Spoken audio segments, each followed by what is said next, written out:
Baik, Assalamualaikum warahmatullahi wabarakatuh. Selamat pagi kepada Bapak Muhammad Radian Nur Alamsyah selaku dosen pengampu mata kuliah Psikologi Pendidikan serta teman-teman kelas 2.02 Pendidikan Biologi yang berbahagia. Di sini, kami dari kelompok 9 akan mempresentasikan mengenai self-efikasi dalam belajar atau efikasi diri dalam belajar. Sebelumnya, perkenalkan anggota kelompok kami. Yang pertama, ada Abdul Wahid Anwar. Yang kedua, ada Alifa Kamelia Ramadhani. Yang ketiga, ada Dwinda Maharani Ariski. Dan yang terakhir, saya sendiri, yaitu Eliza. Baik, untuk materi pertama mengenai pengertian efikasi diri akan saya jelaskan. Menurut Astuti dan Gunawan 2017, efikasi diri adalah keyakinan seseorang terhadap kemampuannya untuk menyelesaikan suatu tugas. Sedangkan menurut Bandura 1997, efikasi diri merupakan keyakinan seseorang atau kemampuan untuk melakukan suatu hal yang diperlukan untuk mencapai suatu keberhasilan. Efikasi diri pertama kali diterapkan dalam perilaku yang berhubungan dengan karir oleh Hector dan Bess, dan selanjutnya diteliti oleh peneliti lain dalam perkembangan karir. Efikasi diri karir dapat didefinisikan sebagai penilaian seseorang tentang kemampuan mereka untuk melakukan perilaku karir dalam kaitannya dengan perkembangan karir, pilihan, dan penyesuaian.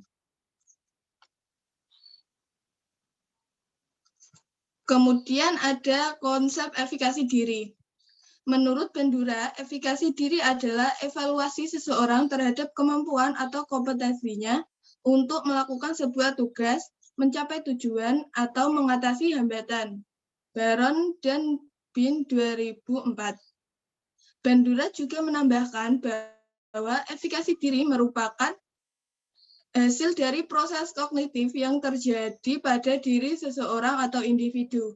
Efikasi diri merupakan evaluasi individu tentang kemampuan atau kompetensinya untuk mengerjakan tugas, mencapai tujuan, atau mengatasi sesuatu dalam tantangan.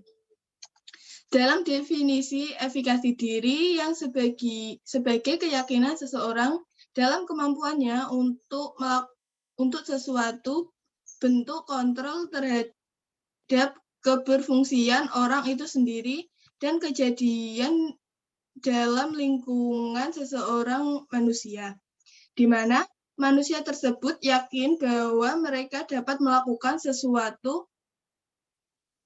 yang mempunyai potensi untuk mengubah kejadian di lingkungan atau akan lebih mungkin untuk bertindak lebih mungkin akan lebih sukses daripada manusia yang mempunyai efikasi diri yang rendah. Kemudian, self-efikasi atau efikasi diri adalah salah satu persepsi seseorang yang menganggap bahwa orang tersebut bisa melakukan sesuatu yang cukup penting untuk mencapai sebuah tujuan. Hal tersebut mencakup tentang perasaan untuk mengetahui apa yang perlu dilakukan, serta secara emosional mereka mampu untuk melakukan hal itu. Mengutip dari Wolfgang, mengungkapkan bahwa self-efikasi adalah penilaian secara spesifik yang berkaitan dengan kompetensi guna mengerjakan sebuah tugas yang spesifik pula. Sedangkan di Bandura 1997 mengungkapkan bahwa keyakinan seseorang kepada kemampuan mereka akan mempengaruhi cara individu tersebut dalam merespon situasi atau kondisi tertentu. Maka, secara umum, self-efikasi merupakan sebuah keyakinan diri atau kepercayaan individu terhadap kemampuan mereka dalam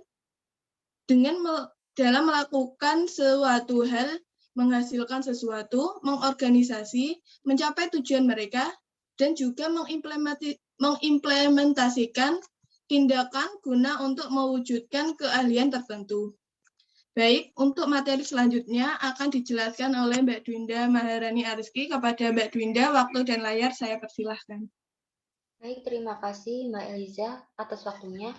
Materi yang selanjutnya yaitu faktor efikasi diri.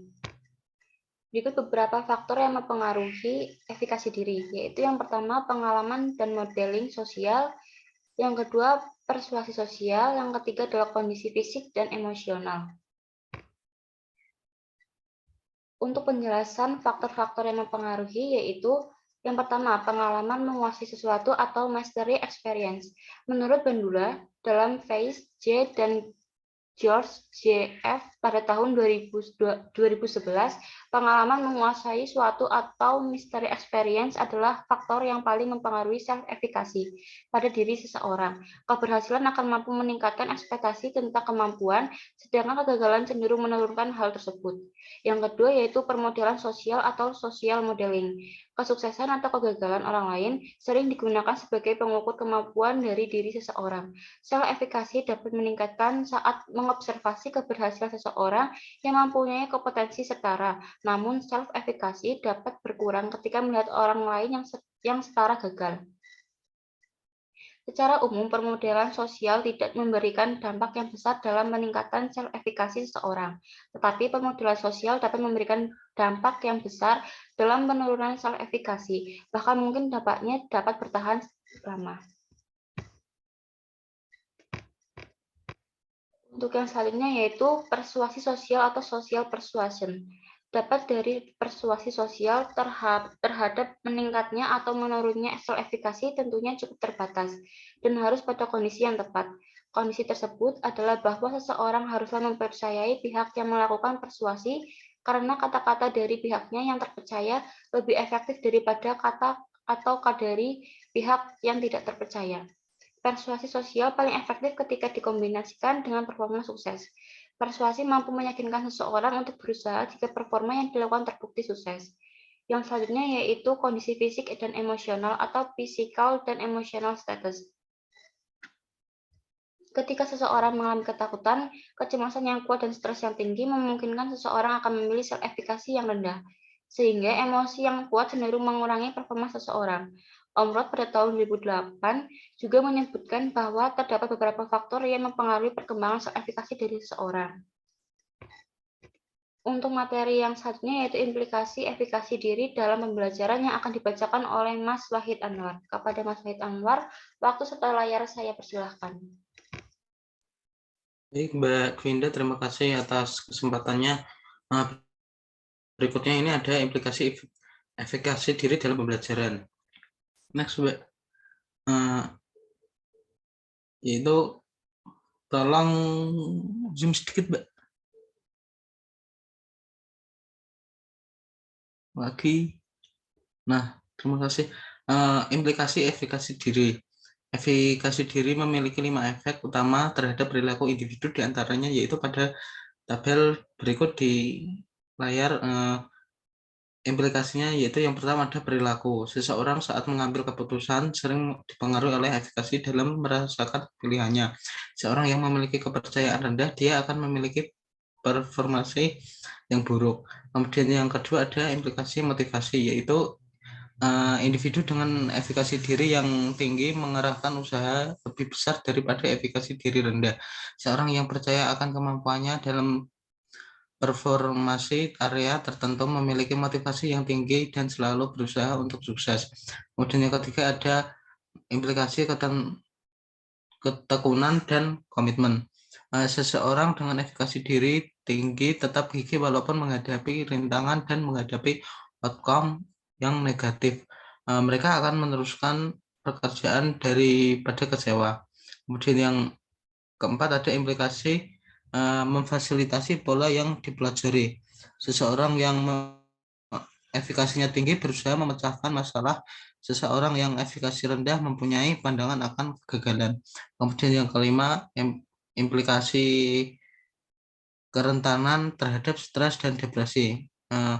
Implikasi ini seseorang yang efikasi diri rendah lebih mudah stres dan depresi yang mengarah pada kegagalan. Seseorang yang memiliki efikasi diri tinggi akan menangani stres. Next. Di sini ada upaya meningkatkan efikasi diri. Yang pertama, belajar dari kegagalan untuk bisa mencapai self-efficiency yang tinggi, efikasi yang tinggi. Maka kita harus mencapai banyak target dan kesuksesan dalam hidup. Namun untuk mencapai sebuah keberhasilan tersebut tentunya akan menghadapi banyak kegagalan terlebih dahulu. Kegagalan tersebut jangan digunakan sebagai alasan untuk mundur dari tujuanmu, tetapi digunakan sebagai motivasi dan kesempatan untuk introspeksi diri dan belajar agar di kemudian hari nanti bisa berhasil mencapai tujuan tersebut. Kemudian yang ketiga, amati keberhasilan orang lain, yaitu dengan melihat keberhasilan dan kesuksesan orang lain dapat meningkatkan self-efficacy. Hal ini disebut dengan social modeling. Kemudian yang ketiga, mencari feedback positif. Hal ini untuk bisa yakin akan kemampuan diri sendiri, maka perlu adanya dukungan atau feedback yang positif, jujur, dan terbuka dari orang-orang terdekat, misalnya keluarga dan sahabat. Kelola pikiran dan emosi untuk meningkatkan self-efficiency, maka perlu mengelola pikiran, emosi, dan stres dengan lebih baik. Nah, sebisa mungkin mencapai untuk tidak membiarkan asumsi atau pikiran negatif mengganggu konsentrasi dan produktivitas. Next. Nah, selanjutnya menurut Margolis dan McCabe tahun 2006 mengemukakan strategi yang dapat digunakan untuk meningkatkan self-efficacy siswa, yaitu yang pertama menggunakan tugas-tugas dengan tingkat kesulitan sedang karena tugas-tugas yang terlalu mudah dapat membuat siswa bosan, sedangkan tugas-tugas yang terlalu sulit dapat menurunkan self-efficacy siswa. Kemudian yang ketiga, yang kedua, menggunakan siswa lain sebagai contoh karena siswa dapat belajar dari keberhasilan siswa lain dalam mengerjakan tugas. Kemudian yang ketiga, mengajar menggunakan strategi pembelajaran yang tepat. Kemudian yang keempat, menekankan pada pilihan dan ketertarikan peserta didik. Dan kemudian yang kelima, menggunakan strategi tepat dan mengupayakan pemberian penguatan untuk siswa yang masih mengalami kesulitan. Nah, di sini ada daftar pustaka ya, atau referensi yang kami gunakan, mungkin nanti bisa dicari. Selanjutnya saya kembalikan kepada Mbak Eliza sebagai moderator. Baik, terima kasih Mas Anwar. Sebelumnya, kami selaku kelompok 9 meminta maaf apabila ada kesalahan kata dalam penyampaian materi dan kami mohon maaf apabila off-cam dikarenakan ada kendala sinyal. Baik, untuk selanjutnya yaitu sesi diskusi, di mana sesi diskusi ini akan dilanjutkan melalui WA Group. Sekian presentasi dari kelompok kami. Wassalamualaikum warahmatullahi wabarakatuh.